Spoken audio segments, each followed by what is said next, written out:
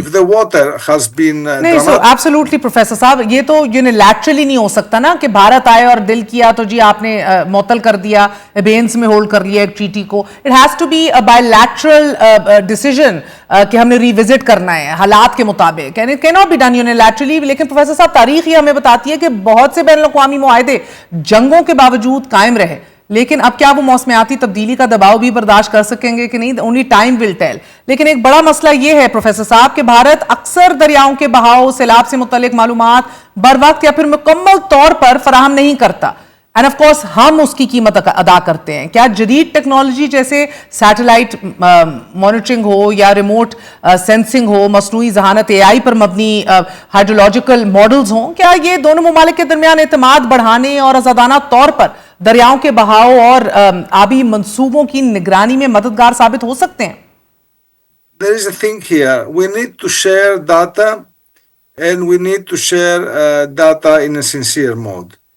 یہاں ایک اہم بات ہے، ہمیں معلومات کا تبادلہ کرنا ہوگا اور یہ تبادلہ دیانتداری اور خلوص کے ساتھ ہونا چاہیے، لہٰذا ہمیں جدید ذرائع اور ٹیکنالوجی استعمال کرنا ہوگی، لیکن بروقت ہائیڈرولوجیکل معلومات کے تبادلے کی اشد ضرورت ہے، یعنی حقیقی اور درست اعداد و شمار۔ ممالک اور متعلقہ اداروں کے درمیان تکنیکی تعاون بھی ضروری ہے، اور یقیناً نچلی طرف رہنے والی آبادیوں کے تحفظ کے لیے ادارہ جاتی تعاون بھی ناگزیر ہے، لہٰذا ہمیں ان آبادیوں کا تحفظ کرنا ہوگا، اس میں کوئی شک نہیں۔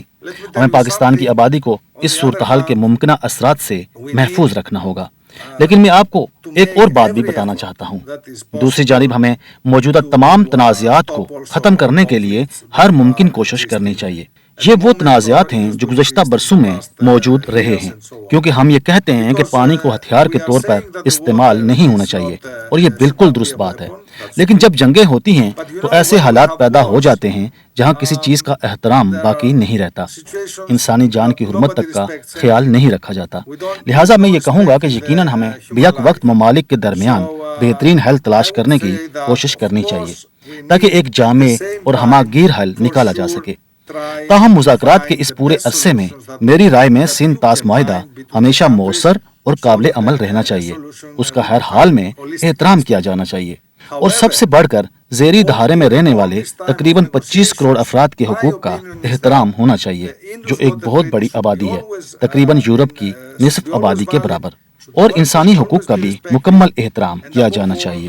The downstream population of 250 million people, a huge number. So professor صاحب، کیا کوئی ملک قانونی طور پر سرحد پار آبی معاہدے کے تحت اپنی ذمہ داریوں کو یک طرفہ طور پر معطل یا نظر انداز کر سکتا ہے، اسپیشلی جب دوسرا ملک لوئر ریپیرین ہو، نیچے براہ راست ایک ایگزسٹینشل کرائسس بن جائے آپ کی ان حرکتوں سے؟ اور اگر ایسا کیا جائے تو اس کے عالمی سطح پر کیا اثرات اور مسائل قائم ہوں گے پروفیسر صاحب؟ And I ask you this کیونکہ جدید بین الاقوامی آبی قانون کے تناظر میں آپ کے خیال میں I really want to know کہ سندھ طاس معاہدے کی سب سے بڑی کمزوری پھر کیا ثابت ہوئی؟ Because we don't feel that we are completely safeguarded today. Here, the thing is that the country which is, let's say, suffering from this situation, which in this case is Pakistan. یہاں اصل بات یہ ہے کہ جو ملک اس صورتحال سے متاثر ہو رہا ہے اور اس معاملے میں وہ پاکستان ہے، اسے ہر ممکن طریقے سے دنیا کو اپنے درپیش مسئلے سے آگاہ کرنا چاہیے، اور اسے اقوام متحدہ، یورپی یونین، ایشیائی فورمز اور دیگر بین الاقوامی پلیٹ فارم پر مسلسل اپنا موقف پیش کرنا چاہیے۔ اس موقع پر میں آپ کو یہ بھی بتانا چاہتا ہوں کہ اس سال اقوام متحدہ کی آبی کانفرنس بھی منعقد ہو رہی ہے۔ یہ کانفرنس اقوام متحدہ کے آبی پروگرام کے قیام کے 50 سال بعد صرف دوسری مرتبہ منعقد کی جا رہی ہے۔ یہ کانفرنس ابوظہبی میں منعقد ہوگی، لہٰذا یہ آپ کے خطے کے نسبتاً قریب ہی ہے۔ یہ 8 سے 10 دسمبر کے درمیان منعقد ہوگی۔ میرے خیال میں یہ اس موضوع پر گفتگو کے لیے ایک بہت ہی موزوں جگہ ہے۔ کیونکہ یہ پانی سے متعلق ایک خصوصی کانفرنس ہے اور یہ اقوام متحدہ کی آبی کانفرنس ہے۔ اس لیے یہ تمام نکات کو یکجا کرنے کے لیے ایک بہترین پلیٹ فارم ہے جہاں دنیا بھر کے معروف اور معتبر سائنسدانوں کو اکٹھا کیا جا سکتا ہے۔ ساتھ ہی پاکستان اور بھارت کے سائنسدانوں اور سیاستدانوں کو بھی شامل کیا جا سکتا ہے تاکہ وہ اس مسئلے پر گہرائی سے گفتگو کریں اور اپنے آپ کو درپیش صورتحال کو دنیا کے سامنے واضح کر سکیں۔ اس طرح آپ اس مسئلے کے بارے میں خاطر خواہ آگاہی پیدا کر سکیں اور دنیا بھر کو یہ سمجھا سکیں کہ سمتاز معاہدے کی خلاف ورزی کے کیا نتائج اور مضمرات ہو سکتے ہیں۔